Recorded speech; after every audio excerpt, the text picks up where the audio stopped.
Before we get into today's episode, I want to share something that's helped transform my daily routine. I've started using Bob, the refillable bottle-free body wash designed specifically for men. If you're still using bottled shower gel, you're literally washing money down the drain. Let's face it, you always use more than you need, and half of it just slips through your hands before it touches your skin. Bob combines a reusable applicator with exfoliating bristles and the world's first refillable body wash bars, formulated to match a man's skin pH of 5.5. All this means you get a deep clean with zero wastage. It's better for your skin, better for your wallet, and better for the planet. For an exclusive 15% offer on your first order, head over to welcometobob.com and use the code meaningofmen15 at checkout. Welcome back to The Meaning of Men, the show dedicated to helping men find meaning, purpose, and resilience in their lives. I'm your host, Simeon Atkins, and today we're exploring the link between sleep and mental health.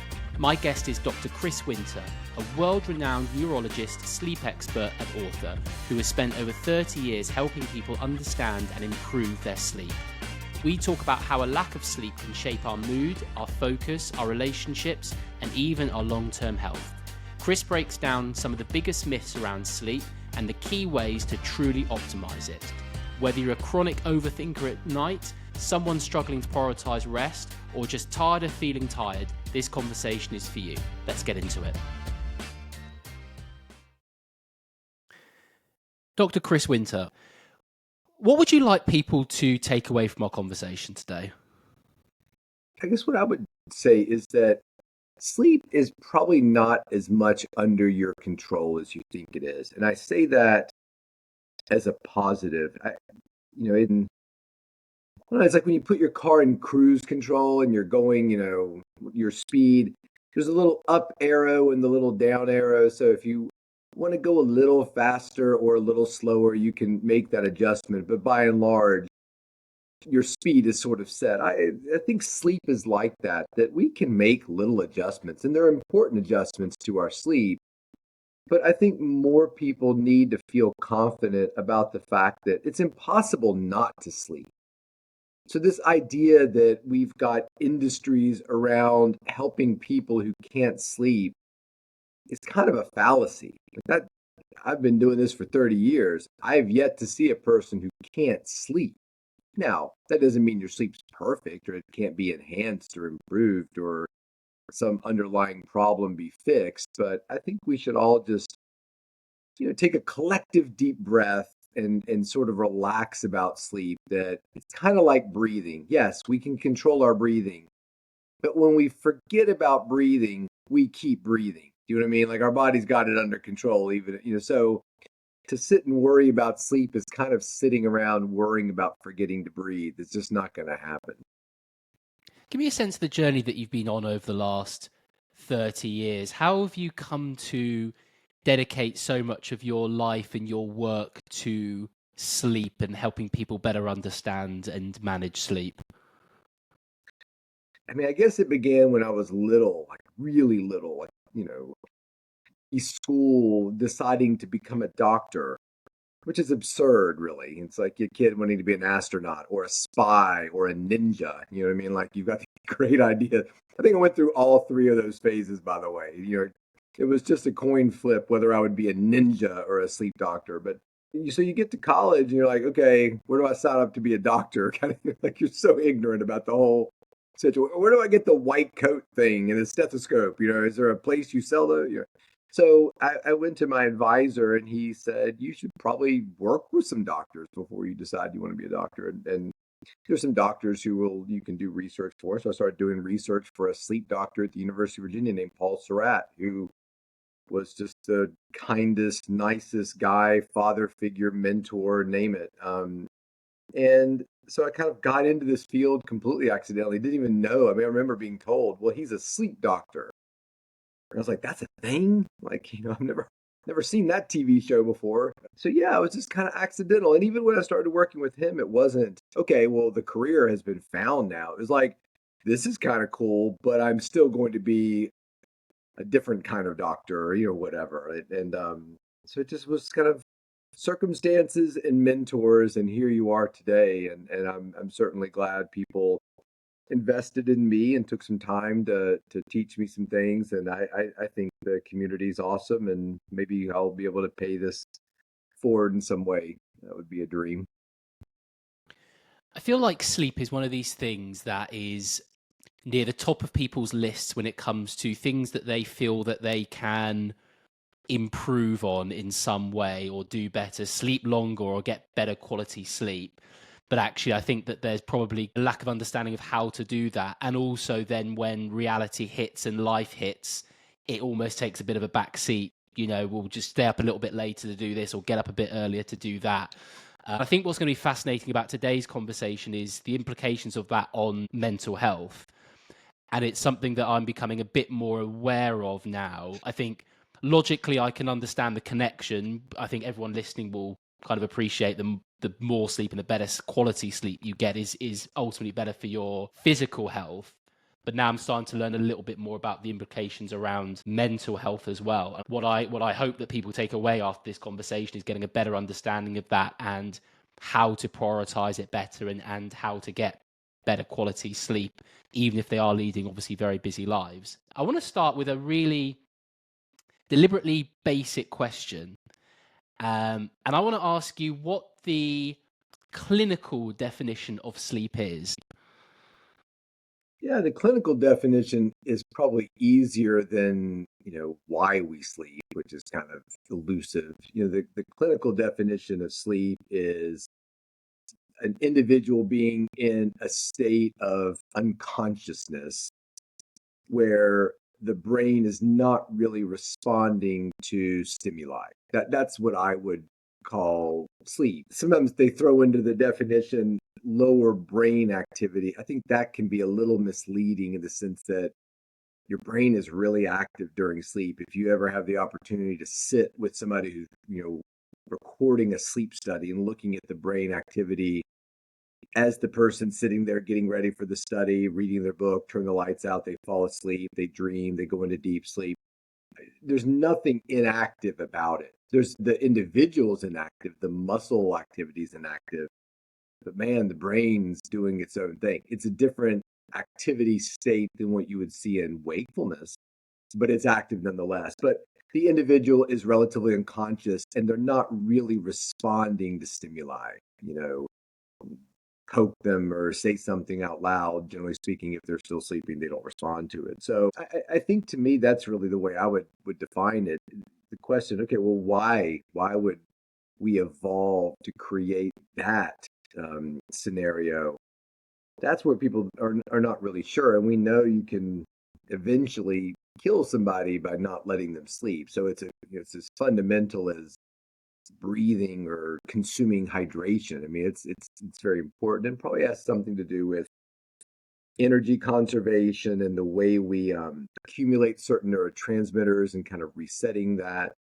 Um, but we don't really know. We just know that it's really important. And when interviewers ask me or reporters ask me, a reporter asked me today, she said, you know, what is sleep involved in, or what functions of the body is it involved in? I said, why don't we have the conversation about the functions of the body that sleep are not involved in? Because that is a conversation we can actually accomplish in an hour because it's so short. So it does a lot. How it evolved to be where we are, we don't really know, but it probably has to do to some degree with the 24-hour cycle that we live in here on Earth of light and dark, and our bodies is sort of over time sort of adapted to kind of be in sync with that. I think the other interesting question that comes up is how do you sleep? Because the response would be, well, you close your eyes, but then you can just close your eyes and not sleep. So I always think with things like this where it's so natural, it's sometimes weird to think about it in those basic terms. But certainly for me, in the way that I process things, I always find that quite useful to start with the basics and then work up, as opposed to assuming that you're starting at a level that you might not be in and going from there. What is the link with sleep and mental health in terms of if I'm not sleeping well or I'm not getting good quality sleep? How is that going to affect my mental health? I think it's quite obvious what it does to you physically. You feel a certain way when you wake up if you haven't had a good night's sleep. But what is that going to be doing for your mental health moving forward? And the link between sleep and mental health is pretty profound. Um, and again, a variable that you can control, like you said. People who are inadequately slept often struggle with depression, anxiety, concentration problems, attention issues.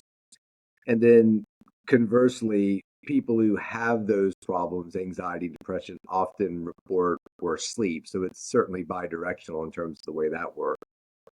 So yeah, I mean, I think that I just saw a patient, a 13-year-old in my clinic, and he was referred by his psychiatrist because he'd been having a lot of trouble with depression and anxiety, and the psychiatrist said, he's kind of sleepy too, and seems to be tired a lot, and so we thought a sleep evaluation would be a good idea. And I love that sort of multidisciplinary thinking, that idea that why does he have concentration problems? Sure, it could be attention deficit disorder or something of that nature, but take an individual and disturb their sleep, for years and years and years of their life, unbeknownst to the parents and child themselves. And they're definitely going to have attention problems. It's hard to pay attention when you're sleep deprived. So these are natural consequences of sleepiness. And so giving an individual a stimulant, wow, really makes their attention better. Of course it does, because they're fundamentally tired. That was the underlying problem. So yes, giving a wakefulness promoting drug is going to help that. So I think you can't, especially in young people, you cannot overstate the importance of sleep when it comes to mental health, and how damning it is for that child to be up until 3 o'clock in the morning on their phone playing Minecraft, even doing something wonderful. Well, my child, Chris, is 12 years old, and they stay up till 3 o'clock in the morning helping the poor and the disadvantaged in this world. Like, great. Please have them talk to my kids and tell me what's your secret. But that's got to end around 10 o'clock at night so they can get 7 or 8 hours of sleep at night. Like, it's just it's a non-negotiable here. Well, he does fine on 4 or 5 hours of sleep. No, he's not. That's not a real thing. Like, being able to get through a day and be pretty successful is different from doing fine, doing great. You're not doing great. I tell adults all the time, they tell me, well, Chris, I get 4 or 5 hours sleep. I feel great. Great. Well, you're going to die at 54, but you'll feel great until then. Like, no, like, come on. Like, you can't sidestep sleep. Like, it's essential to our lives. So mental health is a real key to seeing that unfold, because the person who's doing great, let's go talk to your wife. Tell me about your husband. He's irritable. He fires off at the children for no good reason. He's always eating. He's got an unhealthy relationship with alcohol, just all these things, or he doesn't get enough exercise, blah, blah, blah, because he's too tired. Every time he sits down to watch TV, he nods off. Like, you can kind of see it. So I don't think anybody's thriving on inadequate sleep, and mental health is often where you see it. I feel like sometimes it's worn as a bit of a badge of honor as well. Oh, I can operate on 2-3 hours sleep and be great, and it almost becomes a bit of a competition, I think. absolutely. No, I mean, I work with lots of sports teams. I work for the Dodgers, who just won the World Series. And, it's interesting when you get into these organizations, and I'm nobody. I just kind of, there's a sleep doctor guy, and you get around and talk to people. And for the most part, these teams are looking in every corner, under every sofa cushion, to find some sort of advantage that they can use to win. And it's really, but every now and then you run into this old guy who's running around in the suit, and he's some executive or whatever, and you can tell they'll make a little joke like, sleep, well, we're paying for sleep doctors now, and you can sleep when you're dead, or first person to the training center in the morning, the last one to leave gets my trophy, or whatever. Like, or back in my day, we never slept, and this guy looks like he's 100 years old and he's only 52. Like, listen, man, like, you're not painting a great picture of sleep deprivation here. But no, I hope that attitude is changing. I've seen it in my career, and like I tell all the teams I work for, this is culture. I mean, I'm nobody. The key is I'm going to leave tomorrow. I'm going to be running around talking to your players, and then I'll leave. And for the rest of the season, I'm in Florida, and you're running around playing games and whatnot. I said it's all about setting a tone and a culture within your organization. Are you supportive of the guy that falls asleep in a meeting, or do you make fun of him or punish him? Are you doing things to better the sleep of not only your players, but your staff, the people that support the team, the team's families? Like, if you're somebody who's setting that tone up, I think sleep's important and nutrition's important and training your body the right way is important and mindfulness and reducing stress and getting a healthy psyche is important, then nobody will stop you. But if you're somebody who's undermining sleep in your organization overtly or covertly, you're never going to be successful. So people are like, gosh, Chris, your teams have done so well that you work for. You must be a really good sleep doctor. No, I think I'm a mediocre sleep doctor.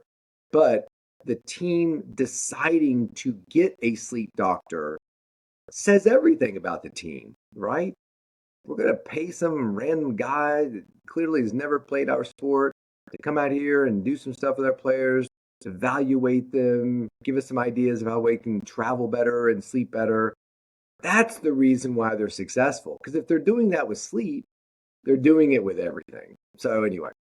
I always think as well, what is the optimal sleep that I need? So you hear 8 hours being banded around a lot. You also hear the quality of the sleep and the different stages of sleep and trying to optimize all of those. It's quite a lot to think about. Yeah, What absolutely. would you say are the most important elements to consider when it comes to sleep, or is it kind of like a balance between the quality and also the quantity of sleep? Yeah, it's interesting. I think it's a balance. And I will throw another one in there that I think is relative. It's not new, but I think we have elevated it higher lately than we have in the past. And so when you think about sleep, obviously quantity, and you mentioned 8 hours, a lot of people get fired up about 8 hours. 7 hours for adults has always been the number that seems to associate itself best with positive health outcomes. So I've never been a great fan of eight. There's nothing wrong with eight, but if you're somebody who's getting seven and you try to get eight and you just can never fall asleep, it just never happens. I don't think that's necessarily a bad thing. So quantity we think a lot about, maybe too much. Then, like you said, the next thing is quality. Do you snore? Do you stop breathing? Do you kick your legs? Do you scream out in your sleep? Do you sweat a lot at night? Like, do you have dogs in your bed or a partner that snores or an uncomfortable mattress or loud traffic noise or I got some construction noise going on around here. So, like, are there things going on like that are disrupting your sleep?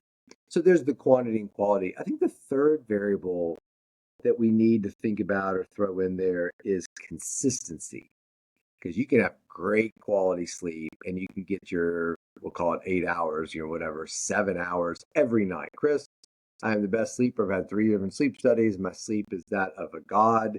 And I never get fewer than 7 hours of sleep per night. However, generally speaking, Monday, through Friday on week one, I work 7A to 7P.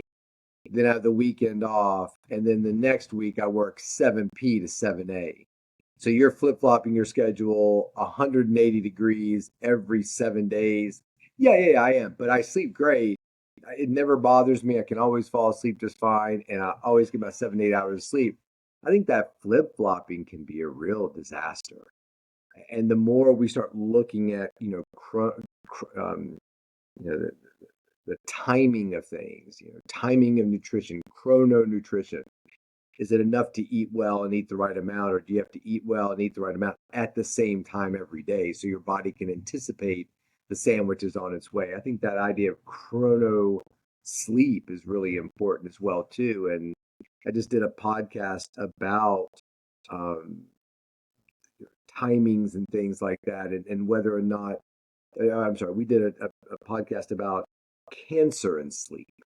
And the World Health Organization, it seems our country just pulled out of for God knows what reason, you came up with some studies that said, World Health Organization classifies sleep as a class 2A carcinogen, breast cancer in women mainly, prostate cancer in men. So, not definitive, but it looks like those individuals are more likely to have these kinds of risks. And I think most of my colleagues believe that. So, just the timing of your sleep could be a cancer related factor, which is, really fascinating to me. But again, let's look at it from an optimistic perspective. You can change that. You can be more consistent. And if you can't, then, well, if you have a job like, look, Chris, I work at the power plant, we're 7A, 7P, and we switch every 2 weeks. So could you talk to your boss about maybe switching every 4 weeks or at least?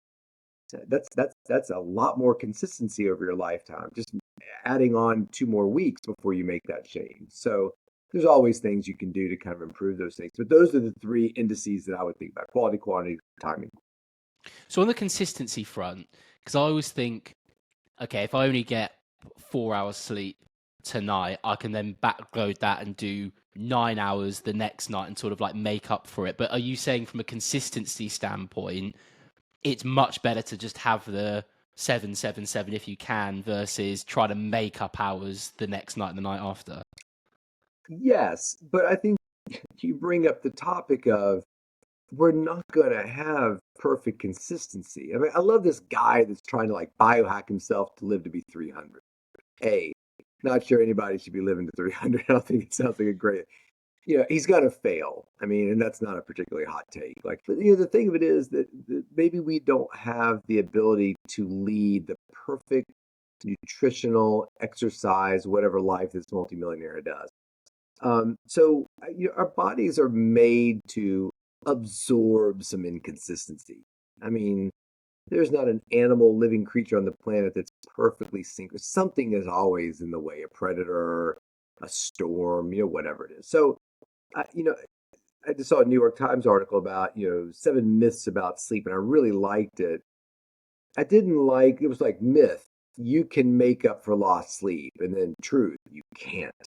I don't believe that. And I don't think a lot of scientists believe that either. Now, it depends on the context of it. I lost a lot of sleep in my youth, in my medical training, and that ship has sailed. I will never get that sleep back.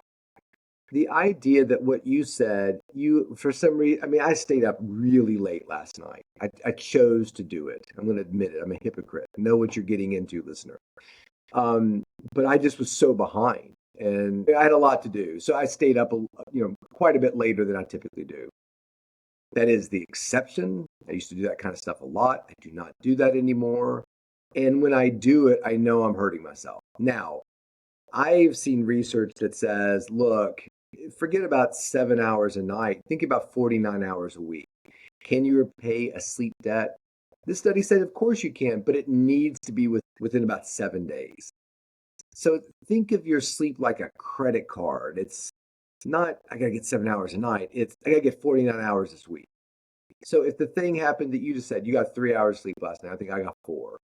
Then as long as over the next 7 days, I get the sleep I'm supposed to get, consistent, good quality, good quantity, and I find 3 hours to sleep, which I already know when my 3 hours are coming. I've already got it planned out. That this study, which was a huge population study in Sweden, basically said, you live just as long as the people who sleep more consistently.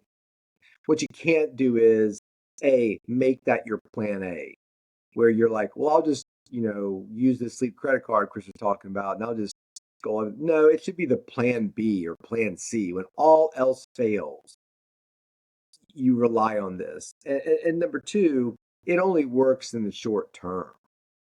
So trying to keep things as consistent as you can. But when things go sideways, a friend of yours gets sick, an airplane is late, you're staying up late studying for a class, you're listening to an awesome podcast about being a man, whatever you're doing that keeps you up late, just have your plan when you wake up the next day. If you even went to sleep, you pulled an all-nighter, okay, you've got 7 days to find 7 hours of sleep that you would not ordinarily have done. And if you can find that in the next 7 days, we'll forgive your sin. I think that's reassuring because I've certainly felt this way before.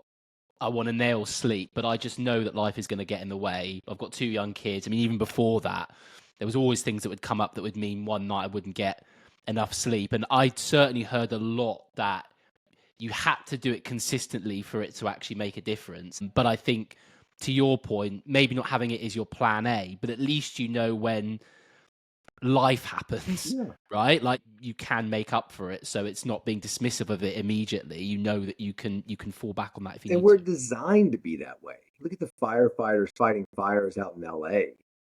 We can do it because we've got a built-in thing that, okay, when everything's good, we sleep, but if there's a problem or an emergency or you're threatened, well, of course you can stay up. I mean, these firefighters stay up 48, 60 hours at times. Now, eventually, it doesn't matter how bad the fire is, you're going to fall asleep. So our capacity to do that is somewhat limited, but it's a good thing we have that. So when you go to bed at night and you're like, wait, I think I smell smoke. Oh my gosh, like there's a flickering light in the hallway. I think our house is on fire. We're not beholden to sleep. We're now wide awake and we can rescue ourselves and our family photos and our kids and get out of the burning house, put the fire out. This is a good thing. This is a proper system that we have that we really need. Hi everyone, I want to take a moment to shout out Apex Everest, an incredible organisation and partner of the show who are pushing the limits of human resilience. Imagine this, climbing the equivalent of Mount Everest, but right here in the UK, by summiting the Helvellyn mountain 9 times in just 48 hours. But Apex isn't just about the challenge, it's the chance to be part of a year-round, vibrant community dedicated to unlocking your true potential. Whether you're looking to push your own limits or you're part of a team wanting to build an unshakable bond, this experience will stick with you for life. So if you're ready to conquer your Everest and be part of something special, check out apexeverest.com to find out more. What are some of the warning signs if I'm listening and I am concerned about the amount of sleep I'm getting and I feel like it might be affecting my mental health, but I'm not sure the signs to look for? What are some of the warning signs that I should be aware of if lack of sleep or lack of quality sleep is impacting my mental health specifically? I think the biggest warning sign is often the thing that we seek, which is, find a group of people and say, hey, raise your hand if you're a bad sleeper. People raise their hands. You say, okay, all you good sleepers, get out of here. I don't want to talk to you. I just want to talk to bad sleepers. So all the bad sleepers now are sitting around and you're like, why are you a bad sleeper? The number one answer that people are going to give you is, it takes me a long time to fall asleep. Number two answer is, oh, I wake up a lot during the night. I just can't get back to sleep. So it typically has to do with sleep onset and sleep maintenance. So conversely, if we think about, oh, wait a minute, let's get those good sleepers back here. Okay, bad sleepers take a hike. I want to talk to those good sleepers and get the good sleepers back. Why do you think you're a good sleeper? Number one answer is I can sleep anywhere. I never have trouble falling asleep. I'm asleep, Dr. Winter, I'm asleep before my head hits the pillow. Okay, so what you're saying is the speed with which you become unconscious is your metric for good sleep. That's your superpower. So I would say, to answer your question, the people who fall asleep fast or have trouble staying asleep in certain situations, the people who can sleep anywhere, never have trouble falling asleep, they fall asleep before their head's the pillow, never met a bed they couldn't fall asleep in, often fall asleep during movies, easily take a nap, easy to sleep in the car. That might be a sign that there's a problem. If you have two people in front of me, this person falls asleep immediately, 30 seconds they're out cold no matter what situation. The other person, it takes them 45 minutes to an hour to fall asleep and they don't like it. I'm much more worried about person A. Why are you falling asleep so fast? I say in my lecture sometimes, like walking through a park and there's a trash can and you see a guy reaching into the trash can looking around for something to eat. You wouldn't continue your walk and think, wow, that guy is such a good eater. No, he's not a good. He is starving, and now his drive to eat is so great that he'll eat that sandwich that somebody threw away yesterday. That's how driven he is. So when somebody says, "I get in bed and I'm asleep before my head hits the pillow," like I often drop the book I'm reading on my face, and it hits me. Then I think, why would you be so driven to sleep? Is it because there's a quality issue with your sleep? Is it because you're not getting enough quantity for your sleep? So when you start looking at mental health, if you're somebody who struggles with mental health, anxiety, depression, memory, focus, concentration, attention, are you excessively sleepy? And if you don't know the answer to that, talk to your partner, talk to your parent, talk to your friends. Hey, guys, do y'all think I'm sleepy? And if everybody suddenly starts laughing and saying, sleepy, my God, Chris, every time we sit down and watch the football game, you fall asleep. Like have you ever made it to like the end halftime without falling asleep ever in your life? Like why do you always pick the movie and then when you pick the movie, you fall asleep during the like yeah, a lot of times these individuals have a lore around them. Pop always wants to go to church and sit right in the front row, and before the preacher ever stands up, he's sitting there in the pew asleep. Like, if this is the kind of thing describing you, that you have to drink caffeine to stay awake, you often nod off driving your car, you always fall asleep in plane flights, you can't stay awake in meetings, that would be a really good indicator that you might want to talk to your primary care doctor, your psychiatrist, and say, hey, do you think my sleepiness could be affecting my mental health? And part B, what can I do to understand this more and fix it? That's really interesting because I actually, as you were talking there, I thought it was going to be the opposite. So I thought you were going to say the people that struggle to get to sleep and wake up a lot will be the ones that are struggling with their mental health because they're constantly thinking about things and worrying about things. But you're actually saying it's potentially the opposite. Right. In terms of the people that we see with disorders, it's amazing how many insomnia patients are really close to great sleep. Like, and a lot of them, and if you're somebody who's had insomnia, I'll bet if you've struggled with it while you've had a sleep study. And the sleep study, when you got it back, said everything was okay. Or what often happens is, I'm like, have you ever had a sleep study to the insomnia patient? Insomnia patient says, yeah, I've had three. What did they say? Well, they didn't really say much. They didn't tell me anything. They just said, it looked okay, or they didn't see anything wrong, or, right, okay, well, there you go. So your sleep study looked all right. In fact, what's really interesting is to ask them, okay, you say it takes you 5 hours to fall asleep. How long did it take you to fall asleep in the sleep study? Well, I don't know. Like, I think there was something wrong with that study because I didn't sleep the night of my sleep study, but they said I fell asleep in like 35 minutes. I know I was awake longer. Like, the perception that some people have of their sleep can be very skewed. So, the people who struggle to fall asleep, struggle to maintain, they have a problem. It's just a very different problem than what they probably think they have. And that's why they've gone 17 years and nobody can figure out the problem. Because if the hypothesis is, I can't sleep, then you'll never solve that problem because the hypothesis with people who struggle with sleeping or insomnia is always flawed. There's nobody out there that can't sleep. So a lot of times you have to kind of wrestle around with a lot of perceptions, and that anxiety makes us perceive that we're awake longer than we really are. So listen, there's a lot of mental health wrapped up in individuals who quote unquote can't sleep. What I'm saying is if you really want to find the people that you can make a big difference in quickly and get overlooked all the time, it's the people who are quote unquote great sleepers.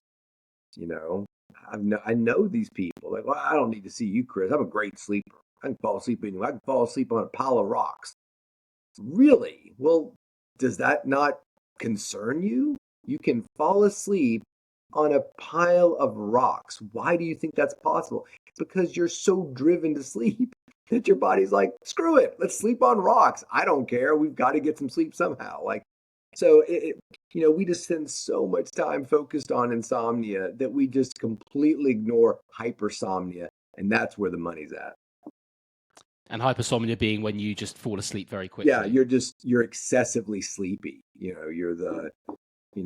Every partner always says, I wish I could be like my husband. He can sleep anywhere. No, you don't wish you could be like husband because your husband's got terrible sleep apnea. It's killing his heart. So, and you get in bed and why are you so worried? It takes you 45 minutes to fall asleep. What's wrong with that? Why is that why have you made that a horrible problem? You made it a horrible problem because the media constantly talks about if you don't get sleep, you'll have a heart attack and a stroke, and you'll have Alzheimer's disease, and you'll be less attractive, and you'll be depressed, and maybe all these things will happen at the same time, and that would be terrible. Like, so we put ourselves under a tremendous pressure to sleep, which is why I go back to what I said at the beginning of the show. you already sleep. It's impossible not to sleep. Nobody out there listening to this podcast cannot sleep. It's not a real thing. And then you kind of go down the rabbit hole from there. At a really basic level, what's happening when we sleep in terms of if I'm thinking about something or concerned about something before I go to sleep, 9 times out of 10, I'll feel better the next morning if I've had a good night's sleep. I just feel less stressed about it. I feel I can think about things more clearly. But I've never really understood why that is. I know that sleep is helping, but I've never really understood some of the basic mechanics of what's happening there. Can you shed any light on that? Yeah, I mean, sleep's a really interesting time. As you know, as a neurologist, we think a lot about sleep, and if you're a psychiatrist, I'm sure you think about it a lot too. That it's this fascinating time of activity and subconscious thought. People think about your brain almost has like this sort of sandbox feature where it can try certain things out. You know, I love research like an athlete rehearsing in their mind their sport. Like, I'm going to imagine myself skiing down that slope that I'm going to be competing on next weekend. Okay, left turn, and then there's the big ridge, and then I need to make the hard right turn, but I want to stay on the outside a little bit long. Then I cut around to that next gate. Like they can mentally ski the course. And research shows that if you do that enough, you get better at it, even if you're never even on the course. Yeah, I work with a bunch of baseball teams. They mentally pitch games when their arms are injured. And when their arms are ready to throw again, they're much further along in their rehab. So our brains are really dynamic. I love the idea of what you just said. Oh, what was that girl I dated in college? Oh my God, remember that girl? God, I can't believe I can't remember her name. Oh, and then you go to bed, and the next morning you wake up, you're like, Laura. How could I forget? You know, anyway, you think about all that stuff. So, you know, for a lot of people, that's that window of your brain is active all the time, even if you're not conscious of it. And dreaming is a big one. I just did an interview today about a lot of people dreaming lately because of the LA fires. People are really upset about the political administration that's going on here in our country, and so the dreaming has just exploded. And we don't tend to dream about stuff we've got figured out. Like I've never had a dream about going to the store to buy milk. I know exactly how that works. You drive, you get the milk, you pay the money, blah blah blah. There's no stress, there's no conflict there. But next time I go to buy some milk, if there's a robbery, for the rest of your life, you'll never forget that shopping trip. It's like burned in my brain. And now you're dreaming about it constantly. And 6 months from now, you're coming to somebody like me and saying, Chris, I have this recurrent awful dream that I'm in robberies and people are getting shot. So your brain kind of latches on to things that it has trouble with like that. So anxiety is a big part of that, which is why we teach a lot of techniques for helping people to kind of reduce that. Because now every night you go to bed dreaming of gunfire and robbery and dairy products, and now you start getting this anxiety before you go to bed. Oh God, it's 9 o'clock, and in 2 hours I want to go to bed. I'm putting up dreams about, the grocery store and the robbery, and oh, it makes me so upset, and I don't want to even go to bed. I'm gonna stay up late and try to avoid sleep. Like it just becomes this whole amalgam. So yeah, I mean, there's huge connections there. I love dream interpretation. I mean, I'm a big believer that you can tell a lot about somebody's psychological state by what they're dreaming about for sure, or if they're dreaming. And I guess during sleep, your brain's got that space to, as you were saying there, start to process what's happened that day or that week. I guess during the day when there's so many things going on and so much external noise, you might just not have that time to start to Yeah, really yeah. process things. Whereas when you're asleep, your brain's got that opportunity to do that. I think that's a great point that things that are upsetting in our lives, we can be really good at suppressing them when we're busy and we're doing podcasts and we're writing books and we're exercising and taking care of our kids and going to our job. There's a lot of distraction. So, one of the things that becomes really problematic with a lot of sleepers is okay, well, tell me about what happens when you go to bed. You get in bed and you turn the lights out and it's quiet and dark, and there you are, alone with your thoughts. So, for sure, a lot of insomnia is I don't know how, or I don't want to be alone with my thoughts. Because I start thinking about the death of my loved one. I start thinking about the decline of the planet. I start thinking about what if I have pancreatic cancer? How will anybody ever know? Should I have an MRI? Like, when's the last time I changed the oil in my car? Like, it's amazing what people start thinking about when they go to bed at night that never entered their mind when they were awake. So, for a lot of patients who have insomnia, my first thing is okay, when you go to bed at night and you don't fall asleep right away, what's your plan? Because you got to have one, because everybody's going to get in bed at some point in their life and not fall asleep right away. If you're like, well, if that happens, I don't really care. I just like sitting there thinking about stuff. And so to me, you've got to have that plan, because if you don't have a plan, you've got a nasty little voice that's in your mind that's quiet, but you don't hear it during the day, but you hear it at night, you're in for big trouble. So, what could that plan look like if someone was looking for some advice on building a plan? I think the first place to start with the plan is being in bed awake, but you're resting, meditative, quiet, still is very beneficial to you.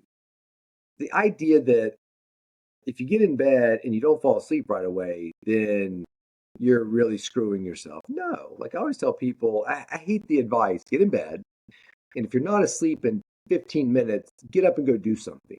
Well, okay. Why 15 minutes? That's just more pressure. Okay, so I always tell people look, if you like being in bed, awake, quiet, dark, cool, then be there. Just rest. It's benefiting your body tremendously. There were studies that the military did that they had trouble distinguishing cognitively and physically people who had rested for a period of time versus people who actually slept. So don't think of resting in bed as wasted time. Now, if you're getting frustrated by being in bed awake after 2 minutes or 2 hours, then sure, get up and go do something. It's fine, but don't feel like you have to. Like, you're like, well, I'm not falling asleep right away tonight. I seem to have a lot on my mind, but I'm kind of really comfortable and happy being here, resting and thinking about stuff. Then I'm just going to keep doing that. Then do that. You'll feel great. And I love resting because resting's under your control. You want me to rest? Here, I'll rest. There. I'm resting right now on the podcast. Like I can control it. Now, if you said, Chris, that's pretty awesome. Can you just sleep for our listeners on the podcast? No, I can't sleep on command like that, but I can rest. So a lot of insomnia comes from feelings of control or feelings of being out of control. I control my life, I control my family, and control my work, and control this, control. And now I've gotten in bed, and it's 11 o'clock, and I've decided 11 o'clock is my bedtime, and go to sleep. Oh my God, it's 11:10. Oh God, it's 11:15. I'm out of control. I can't control this thing. Like that's what we don't want. So the plan should be, how do you feel about resting? Like if you want to threaten me, you're not going to do it with like sleepless. I love being in bed awake. My favorite things are, like Superman, he like flies to like the North Pole. He's got this fortress of solitude. It's like this whole ice situation that he's got going on that nobody knows about. He can the only person who can get to it. And when he's having a hard day and dealing with Lois's shit, he's just like, I'm going to go to the fortress of solitude and just sit there and I don't know, watch a football game. I don't know what he does there. Have a beer and just get himself together. And then he goes back and re-enters civilization. I think of being in bed at night awake is my fortress of solitude. I just love it. Anyway, so but if that's not your thing, that's fine. Read a book. You could plan something out. Like I was talking to a researcher the other day, and he's like, I get all this research, but I've never had time to think about it. It's like I've got all this great data, but I need time to sit with it and look for patterns and interpret it. And I was like, why don't you just do that when you're waiting to go to sleep at night? So, I mean, there's all kinds of things you could do. And then if you don't like doing any of those things, then get up and go do something. Watch TV, read a book, answer some emails, write a letter to somebody, clean out a drawer, throw away old batteries and receipts. It doesn't matter. Like just have a play like baseball players. I always tell baseball players, hey, before you go to bed, throw 30 perfect pitches in your mind. And that's going to have a real world value in addition to your sleep. So it doesn't matter what the plan is, but it should be one of those things where you're like, I'm going to go to bed. And if I fall asleep, great. If I don't, I'll just read this really good book I'm reading. And either way, I'm going to be just fine. I had a bit of a penny drop moment actually as you were talking there, particularly as you were you're referencing like the Fortress of Solitude, and I actually feel the same way when I go to bed. I just love having that time and space, being in bed even before I fall asleep.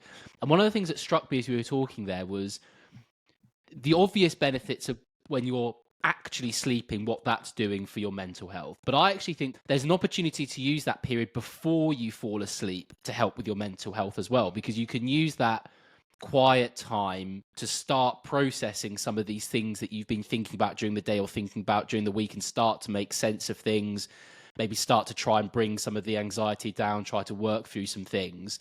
So it's not necessarily just about the actual 6, 7, 8 hours sleep you're getting.